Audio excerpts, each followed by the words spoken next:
వీళ్ళు చెప్తున్నాయన్నీ వినుకుంటూ వెళ్తున్నాను, ఇంటికి వెళ్తున్నాను.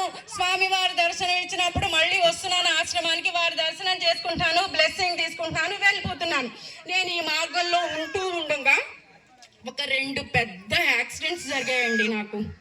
అంటే లైక్ ఆ యాక్సిడెంట్లో ఎవ్వరున్నా సరే ప్రాణం ఉండేదానికి అవకాశమే లేదు.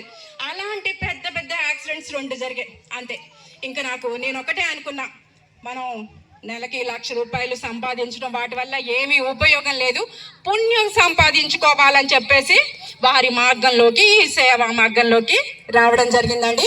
ఇప్పుడు 17 సంవత్సరాలైంది దాదాపు నేను వారి మార్గంలోకి వచ్చింది. ఈ 17 సంవత్సరాల కాలంలో ఎన్నో అద్భుతాలు చేశారు మన భగవానుడు.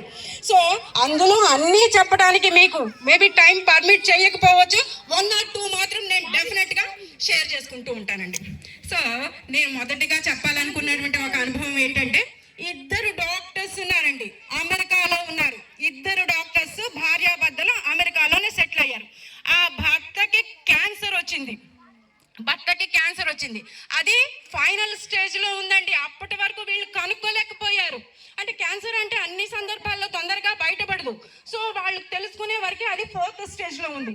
ఆ ఫైనల్ స్టేజ్లో ఉంటుంది. వాళ్ళు 2 డాక్టర్స్ కాబట్టి ఒక అవగాహన ఉంటుంది, లైక్ ఇది ఏ స్టేజ్లో ఉంది, ఈయన ఇంకా ఎన్ని సంవత్సరాలు బతుకుతారు, ఈయన మరణానికి ఎంత దగ్గరగా వచ్చారనేది పూర్తి అవగాహన కలిగి ఉంటారు. ఎప్పుడైతే ఆయనకు మరణం సమీపిస్తుందని ఆ భార్యాభర్తలు భావించారో వెంటనే భగవానుడి దర్శనానికి ఇండియాకి రావడం జరిగిందండి.